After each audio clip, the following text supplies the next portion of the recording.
이신칭의 교리는 어떤 다른 종교와 또 우리 사상들 중에서 또 그것들과 비교해서 너무 파격적이고 유일한 교리라고 할 수 있습니다.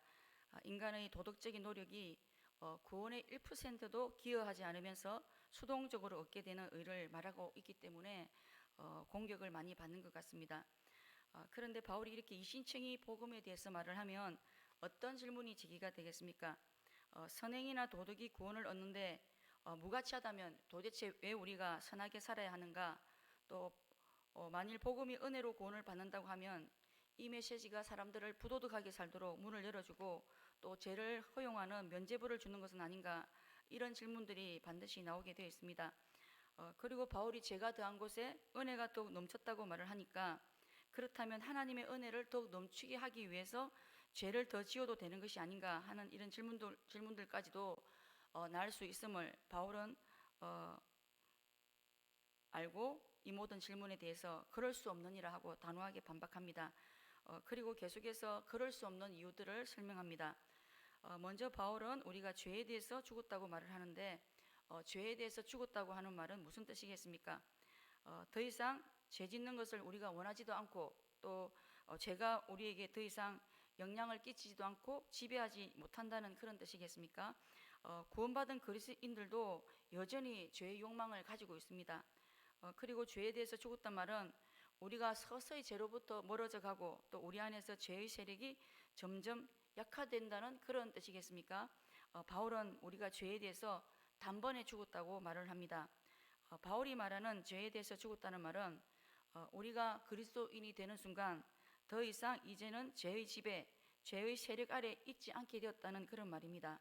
다시 말하면 죄는 여전히 우리에게 영향력을 가지고 있고 또 우리가 죄에 굴복할 가능성도 있지만 더 이상 죄가 우리에게 명령하는 지배력, 통치권을 상실했다는 뜻입니다. 우리가 그리스도 밖에 있었을 때는 죄된 욕망에 넘겨져서 죄에 대해서 저항하지 못했다면 그리스도 안에 있는 우리는 이제 이 죄에 대해서 저항하고 대항할 수 있게 되었다는 말입니다. 그렇다면 바울은 우리가 어떻게 죄에 대해서 죽었다고 말을 하고 있습니까? 바울은 죄에 대해서 죽은 사실을 그리스도와의 연합의 차원에서 설명을 합니다. 바울은 우리가 그리스도의 죽으심과 합하여 세례를 받았기 때문에 그리스도와 연합 가운데 그리스도가 십자가에서 죽으실 때 우리의 죄와 옛사람까지도 이미 죽었다고 말합니다. 그리스도와의 연합의 의미는 무엇이든지 그리스도께 해당되는 것이 전부 우리에게도 법적으로 다 해당이 된다는 뜻입니다. 다시 말해서 그리스도의 연합은 그리스도와 우리가 한 부분, 한 측면만 연합하는 것이 아니라 예수 그리스도 전체와 연합하는 것을 말합니다. 다시 말해서 예수님이 십자가에 못 박히실 때 우리도 함께 못 박혔고 예수님이 돌무덤에 묻히실 때 우리도 실제적으로 영적으로 함께 묻혔다는 말입니다.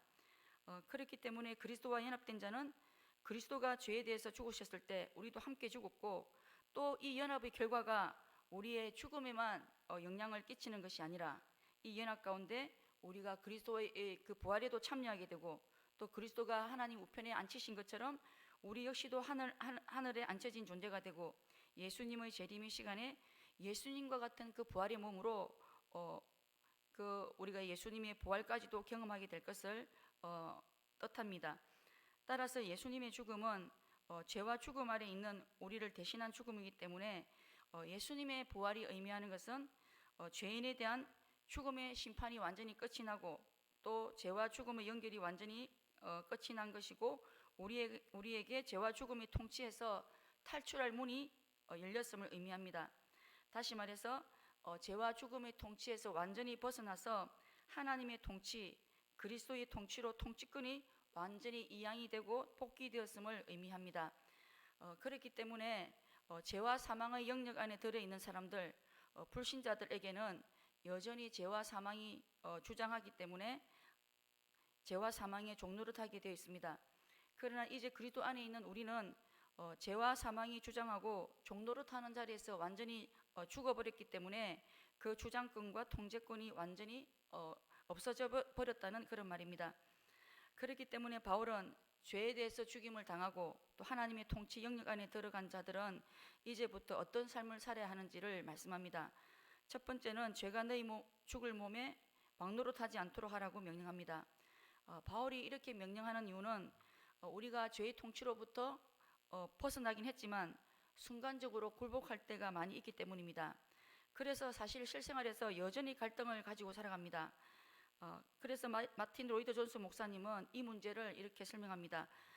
두 개의 밭으로 설명을 합니다. 하나님이 주인이 돼서 다스리는 밭이 있고 또 하나는 사탄이 주인이 되어 주장하는 밭이 있다고 합니다.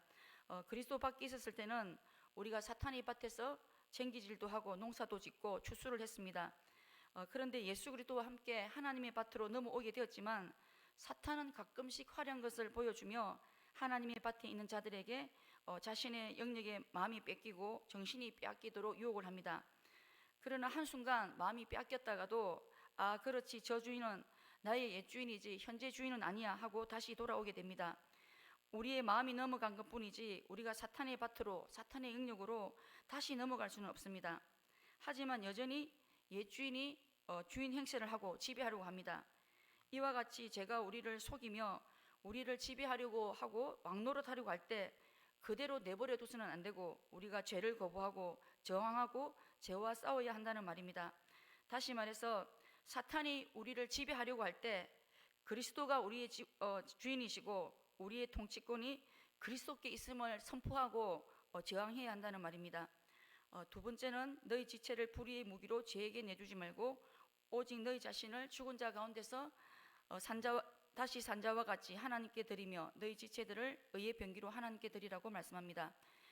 이제 우리의 몸과 지체의 주인은 죽은 자 가운데서 우리를 다시 살리신 하나님이시기 때문에 우리의 몸을 죄를 위해서 사용되어지는 불의의 병기가 아니라 오직 하나님만을 위해서 사용되어지는 의의 병기가 되게 해야 한다는 말입니다.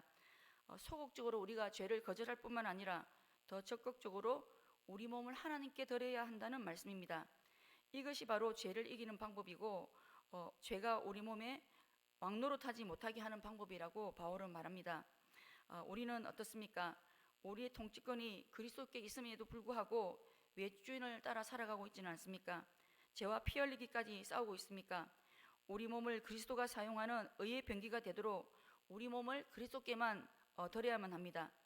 그리고 죄가 우리를 주관하지 못하는 이유는 우리가 법 아래 있지 않고 은혜 아래에 있기 때문이라고 말합니다. 14절 말씀, 죄가 너희를 주장하지 못하리니 이는 너희가 법 아래 있지 아니하고 은혜 아래 있음이라.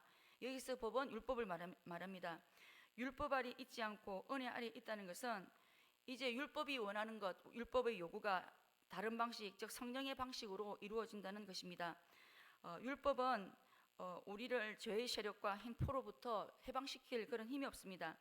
율법은 우리에게 죄를 알게 하고 그로 인해서 우리에게 그리스도가 필요성을 깨닫게 합니다.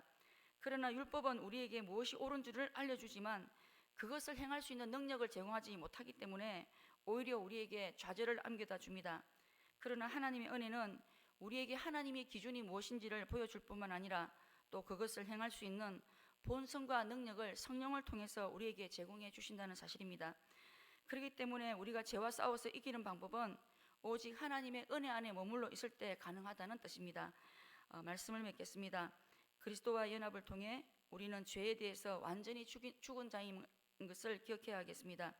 그리고 죄가 우리에게 왕노릇하지 못하도록 우리의 통치권자가 예수 그리스도심을 선포하며 죄에 대해서 저항할 수 있어야겠습니다. 또 우리 몸을 죄가 사용하는 불의의 병기가 아니라 오직 하나님께서 사용하시는 의의 병기가 되도록 내어드리고 또 우리가 죄에서 승리하기 위해서 항상 하나님의 은혜 안에 머물러 있어야겠습니다.